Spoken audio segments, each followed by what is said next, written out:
Good afternoon, everyone. Um, this is your economic update for August 2024. Hope everybody's doing well. Let's dive right away into the yield market, the bond market, and see what's going on in there. So let's compare last month to this month's yield curve.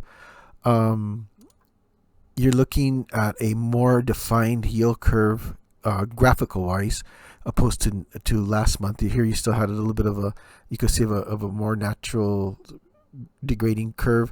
Here it's more sloped and up to the curve. So you could tell that the bond market is anticipating a Fed cut here soon. This should be here in September. Um, you can see that last month you could get at the 6 month you could get 5.24. At the 6 month here you can just get 5%. At the 5 year mark now is at 3.75, which last month it was 4.16. So you could see where the Fed is. I mean, where the market is actually pricing in that Fed cut. So it's going to be interesting. There's going to be a meeting for the Feds next week. So we'll see how that entails. Looking here at the inflation rate, it's 2.90 right now. The target rate's still to present. Actual is 250. Sticky inflation is still about 280, so it still needs to come down some more in that area. So you could see, that's going to be the target. You could see there are some other countries that are either on target or really close to being on target. So it just all pans out and see what happens in the next month. There's been stating that the inflation has been bending, even though the report comes out higher. Every month it's been coming up higher, but they're stating that with it, that hasn't been rising as fast as it did a year ago, which is true. It has not. Looking at the U.S. inflation map, which is kind of interesting because this is our region here, and you could see that it's 2.4%. Well, if you remember a few months ago, I presented one of these, and actually last year, a year ago, I presented one of these, and this is actually opposite. The New England states here were at the lowest point of inflation, followed by some of the Rust Belt area here up into Illinois, Indiana. Those were all following the same trend as the New England states, and the highest inflation was always in the Pacific states and the lower eastern states. Now we were pretty much medium, which on this one would be about 3%, and they're stating that we're 2%. I'm not seeing it. Some of my peers in other states in Nevada, Montana are not seeing it as well. But this is what is coming out of the Department of Labor right now. This chart. Let's move on to the CPI just to see where we have hot inflation still. Let's start with housing. Shelter is still up. It's up 4/10 from last month. So you're looking at 5.1% for July. Looking next at transportation, which includes autos, airfares, and fuel. The auto index has actually fell a little bit, so it came down to 8.8%. The fuel is down to 1.8% as well, so that dropped a little bit, and I think that's a little bit where they're seeing a lot of the inflation bending down, is like especially like in the fuel, which fuel also crosses the boundaries of energy, so it's in different areas because it is that's your raw fuel like petroleums is also part of it. In regular natural gas, it's all considered a fuel, but this is transportation fuel is down 1.8% for July. Looking at food and beverages, obviously going to the store, you still see it's up again 0.2%, and away from home, which is restaurants, it's up 0.4%. So it's still up.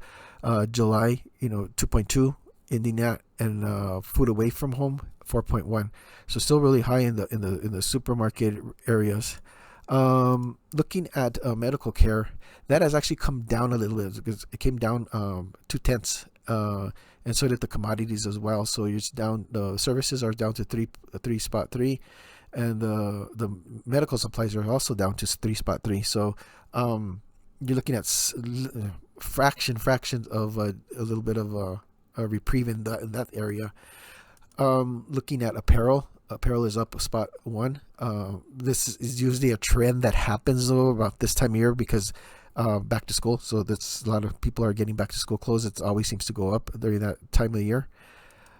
Looking at other all services, including gyms, memberships, recreational goods, education, haircutting, media services, going to the movies, everything across the board is still up.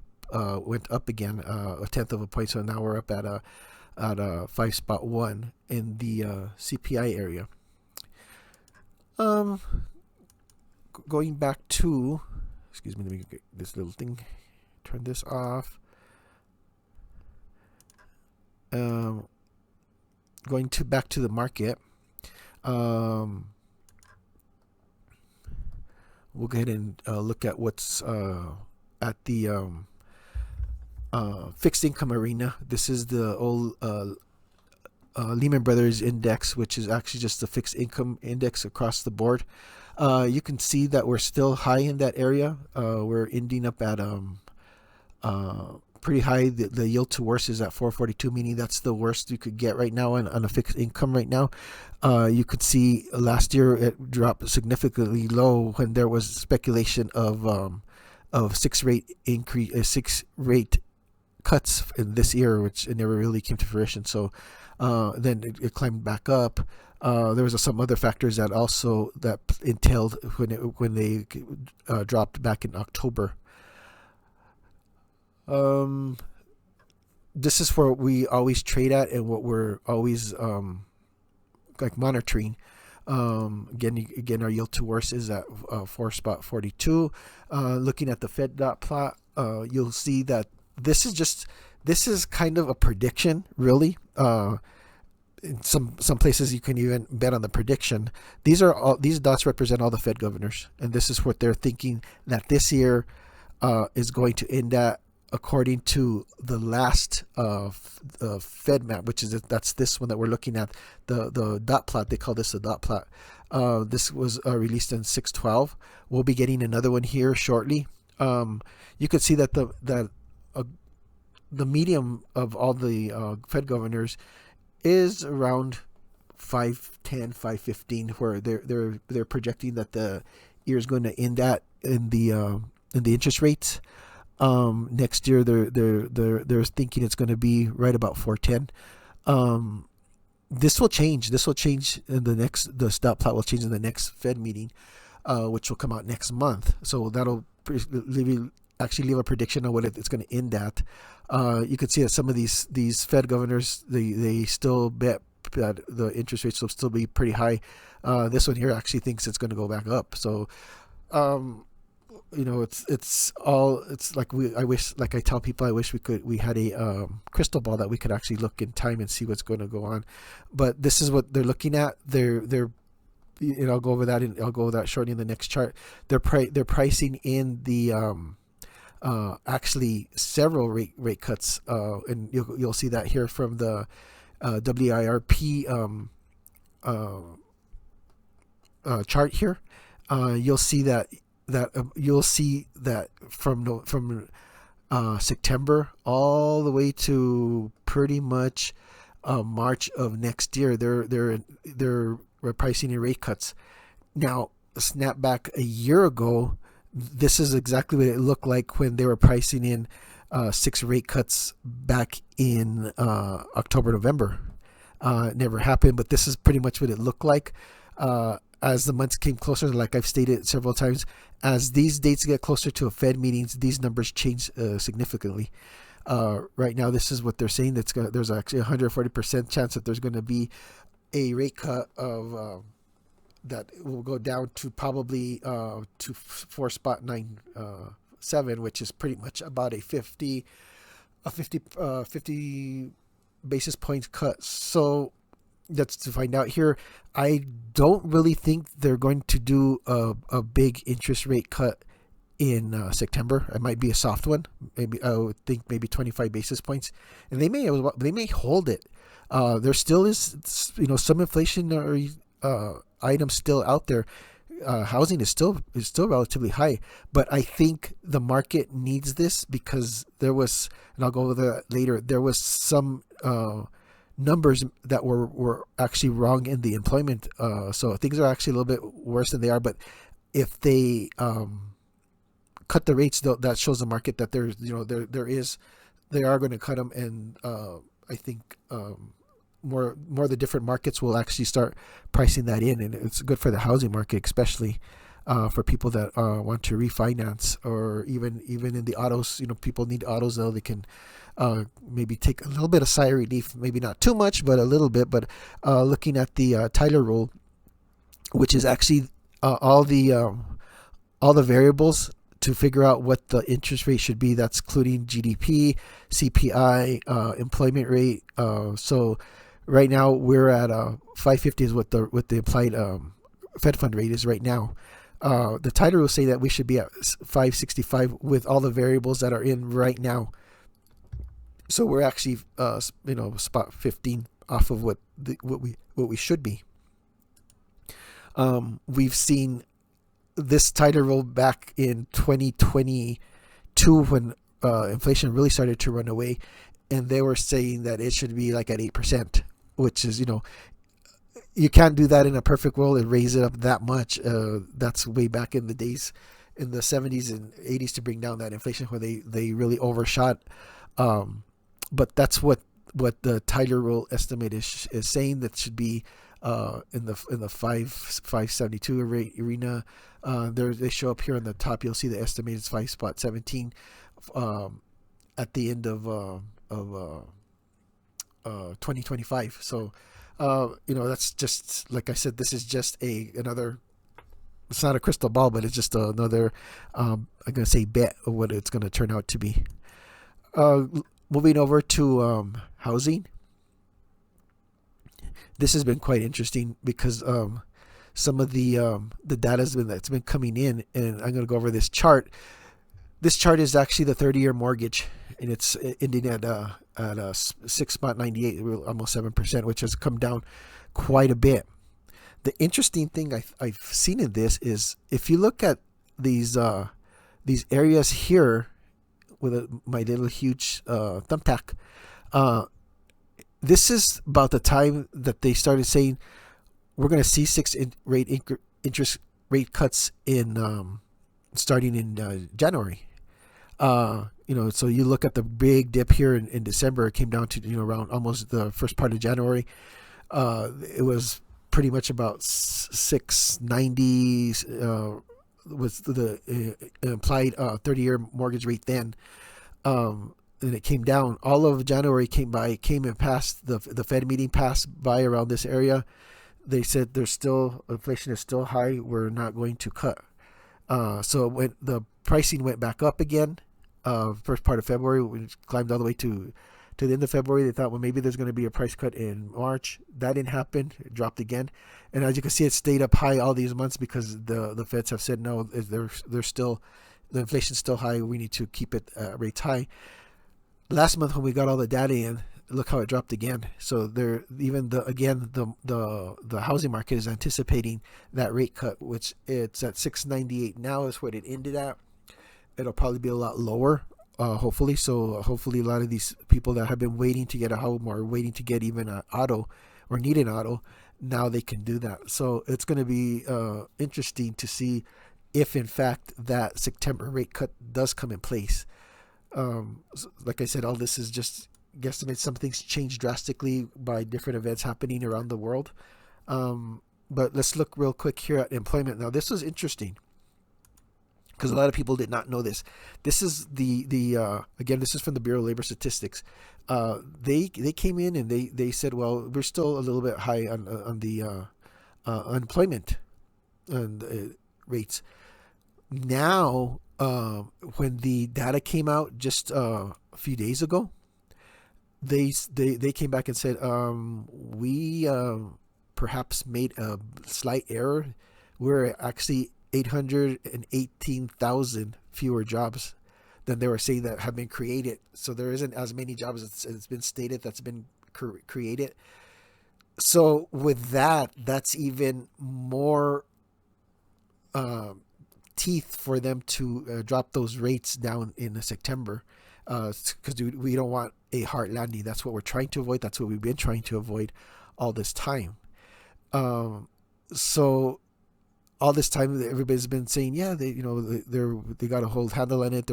These jobs are getting created, when in fact there has been a little bit of a shortage on it. How they made that decision, or made that error, I don't know. There's been a lot of talk back and forth about it. They're saying, well, they just needs to be readjusted. It's happened in the past. Critical data like that, especially in a time with high inflation, should not happen. But that's my opinion. But we'll see what goes on. So let's look at the summary for what's been going on here. The CPI has showed a spot 20 ebb, meaning it has gone up a little bit. Food prices still remain high. Unemployment was readjusted to 818,000 fewer jobs out there in the market. The housing CPI still is increased, but hopefully, if the rates go down, maybe that'll start to decrease. The services are slightly reduced. Medical insurances, etc., have gone down a little bit. Fuel prices have dropped. Retail sales are down. And used vehicles, airfare, household furnishings are down. Household operational products are still up. That's painting, supplies, cleaning supplies, etc. Those are still up. So, like I said, sometimes different months something happens. Like we had a few times last year when the egg market went up because of one was the avian flu, and then another time was that the some farmhouse or some big egg producing place burned down, so it caused that to go up. Looking at our next part in the economic agenda is what our strategy is here, investing. So we looked at what we have for 2024 right now. We're looking at short-term treasuries because they're still in the front end, especially the 1 to 6 month area. Other government-sponsored enterprises such as DUS bonds, discount Freddie K's or Fannie's, CPI 180. Still, the Treasury outperforms that commercial paper. Brokered CDs, 6 months to 5 years, non-callable. 1 year to 3 year fixed income with or without call options and bullets to anchor high interest rates. Now, this has been our strategy. Our return has been pretty high. We do outperform the LGIP for the state of New Mexico. It's because we do have rolling treasuries from the 1 to 6 month realm, or 1 year realm. So it's kind of like does what they do, but we also have paper that we've anchored. In fact, we still have. In fact, they're getting called now. We still have some paper on the books that I bought just before the pandemic or COVID, where we were getting 3% or close to 4% on some of these ones, and they were bullets. So they're maturing now. But even when most other municipalities or other governments were getting really nothing because they were just rolling treasuries, we were still getting that 3% or 3.5% coupon twice a year. So it's always good to have a good mix. On that statement, and a segue to the investments for July. Again, there was no investments in July due to cash flow constraints. So I've been really concerned about that. I've spoken to Yvonne about that. I've spoken to the treasurer about that, and they know, and also the deputy county manager, where I feel on that. So we really need to get a hold on that. I mean, there's my uncle used to have a good saying on the House floor to the other legislators. It's like, we can only milk the cow so much, but we have to wind up having to feed it. That's where we need to wind up. We have some stuff now that hopefully we can pay ourselves back. So I did make a few investments for August. I did a $5 million Federal Home Loan Mortgage Corp. It's a 3-year 9mo at 5%, meaning that it's a 5%. It's locked in for 9 months. Interest rates go down. It will be called in 9 months, but we'll get 5% for that duration of time. I also got a $5 million dust bond, and that is another type of fixed income, but it acts like a bullet. A lot of people don't really understand that, but it acts like a bullet because it doesn't come out and say bullet. A lot of people like that have just started investing, they'll just say, "Oh, I want to get a bullet." A bullet meaning that it's going to mature for the duration of time at that coupon that it states. So if you look for a regular bullet right now, you're going to be looking at the high threes, low fours. We're getting a 4.58% basically bullet for 4 years. So it's always really good to look at different avenues because we can look at different things in a way that our investment policy is written. We have the option to actually buy those. So and look at other investments. Like I said earlier, we're not looking at commercial paper because it just doesn't make sense right now. Maybe if they cut interest rates now in September, maybe they'll be worth buying. And again, commercial paper is only really short term. It's like the 180 days. It's kind of like the short term treasuries, 1 month to 6 month, acts the same way. Commercial paper, we have a approved list of it. So again, you just don't go and you buy. You kind of like do the best fiduciary duty you can for the county and get what's best in the interest rate realm without risking any kind of capital. So with that, I end this and hope everybody has a great day. Thank you.